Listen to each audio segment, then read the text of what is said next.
So in this segment, we're going to be discussing this kind of conversation someone had with Brexit hardman Steve Baker, saying, quote, "I haven't felt happy since Brexit vote," end quote. And this is a weird one because, Baker's kind of almost demanding sympathy for all of the stuff that's happened when I don't think he really deserves any.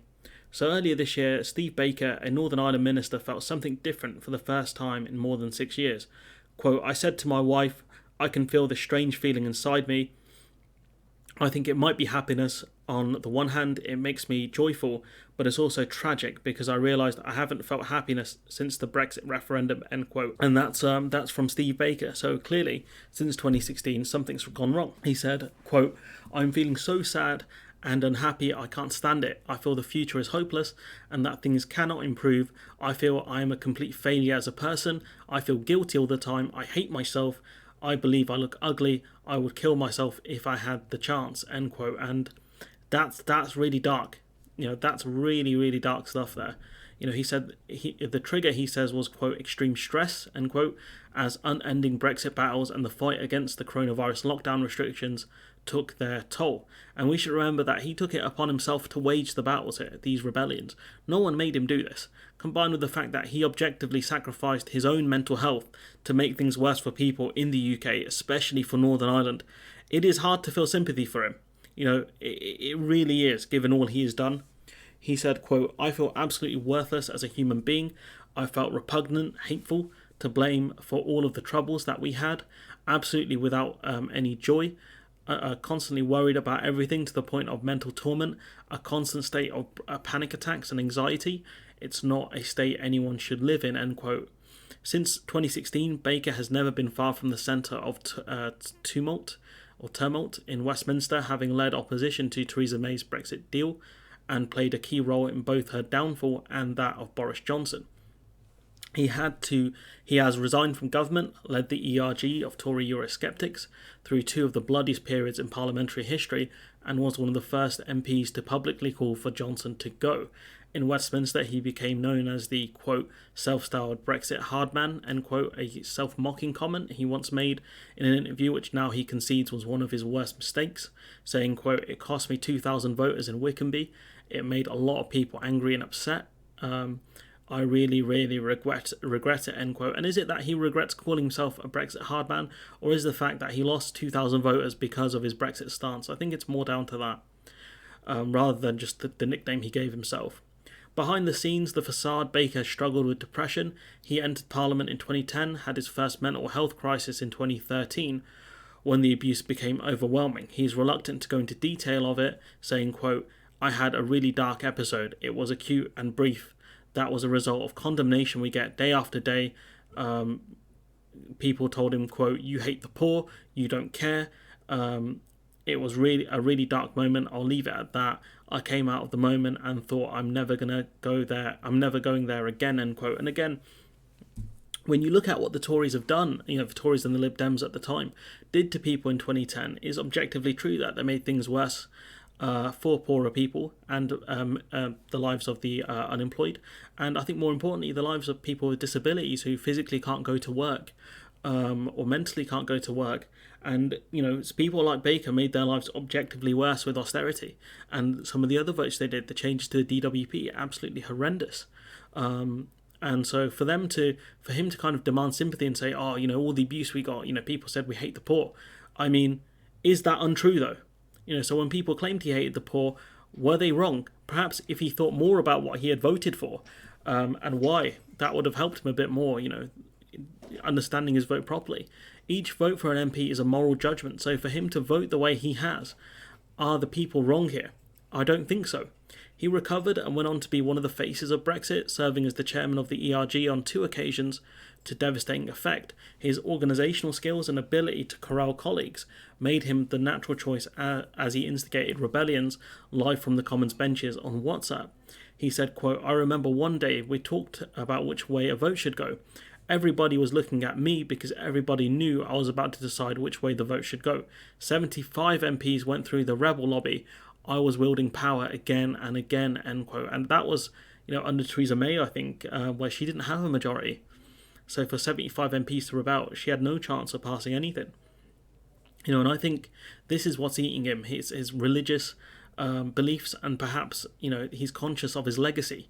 He was not just part of these rebellions; he led them over and over again. He was the one running the show, and I think given what he said more recently about people in Northern Ireland and the protocol, talking about, I think, the historical relations between people that were native to Ireland and also some of the people who migrated over to Ireland under kind of previous monarchs, and forced migrations, the forced cultural changes, and kind of him. I want to be a bit more careful with what I say here, but him kind of saying the people in Northern Ireland are not that different to kind of people in Ireland. They might see themselves as different. Some of the Unionists might see themselves as vastly different to kind of the people in Ireland and the other people in Northern Ireland. But realistically, they're not. And I think that's one of the things Baker was talking about, talking about planters and other things. It's a history I don't know a lot about, and I have a lot more reading to do on the subject. But Baker was saying weird things and really, really inflamed Unionists. I don't know specifically what's changed his view. And I think that given that he was a minister, perhaps being closer to the action in Northern Ireland, his views have changed, or maybe something else.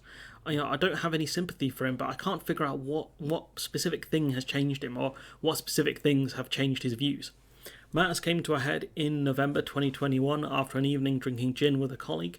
The following morning, Baker, a committed Christian, attended his weekly prayer group in Portcullis House, saying, quote, "I suddenly started crying and I realised I couldn't control it. I couldn't speak.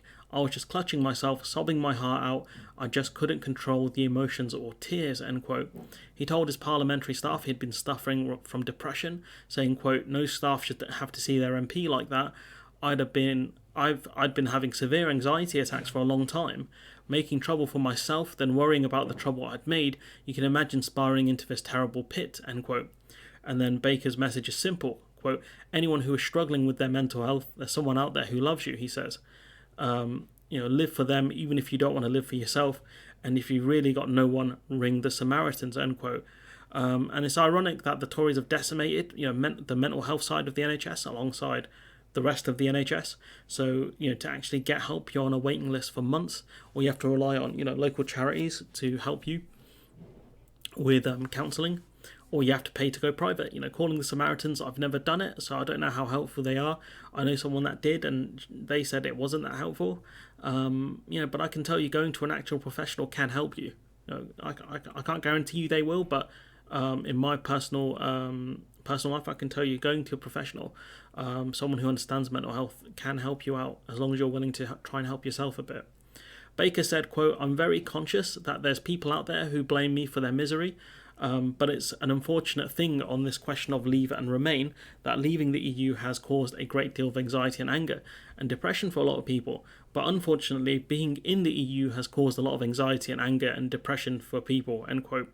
So leaving the EU has put the immigration status of a lot of people, I think you're talking tens of thousands in the UK, and probably a similar amount in the EU, in doubt. Lots of lives turned inside out. There was a recent story of someone who has dementia, really aggressive dementia, and she was in a care home, British citizen in a Swedish care home, and she was facing deportation because her documentation wasn't up to date. And I think it's overzealous from the Swedish immigration and police, but this is a consequence of Brexit. And Steve Baker, how much sympathy does he have for that person? How much does he care about the situation with that person? Relationships and children's statuses have been put in doubt because of their immigration status. Businesses are struggling even more due to all the red tape and lack of staff. Billions in lost taxes. EU directives that could have given us clean water, gone. The fear of the end of the Good Friday Agreement and the rising tensions in Northern Ireland. These are all consequences of Brexit. That's a shorter list of some of the issues. So please, Steve, or any Brexiteer, please tell me how any of that compares to the, quote, mental health issues that arose from our former membership of the EU. Like, please tell me what compares to that, what I've just listed. I just don't get it. Seriously, dude, come on. He urges both his former colleagues at the ERG, which he's still a member of their WhatsApp groups, and the DUP to bank the deal, saying, quote, "Look at the enormous journey we've had to get here. I've resigned 5 years ago, and it's taken 5 years to get to a tolerable to get to a tolerable to good position. We should bank the results, end quote. And banking the results, in my opinion, would mean taking the Windsor framework as a win and passing it. This is the best they will get, and they can close this chapter of Brexit and be done with this specific part. That's what he's talking about here. He talks about the enormous journey it took to get here, but I think he himself has been on a journey, and that's what he's talking about here. Baker wants to be, quote, at peace with everyone. I want this country to move on. I don't want anybody else to go through what I've gone through. That's why I'm so willing to back this deal for all its compromises, end quote. Again, you can see you chose to go through this. You're not Lelouch of the rebellion. This is something you chose to do. No one forces upon you. So how can you play the victim? But I guess those clowns would look to you as their leader, given in the land of the blind, the one-eyed man is king. The irony of him saying back the deal despite it being a compromise when he was not willing to compromise under May. I think dude wanted a no-deal Brexit, then he wanted to renege on the protocol. Now look how he has changed. I don't want him to have mental health problems or any of the other problems he has mentioned. What I want is for him to acknowledge what he has done, and I won't bank on that happening anytime soon. But him saying, I want the country to move on, for anyone not to go through what he went through, to accept this as a compromise. I think he wants to close this chapter personally in his book. For this situation to be over, so he can move on with his life and do something else.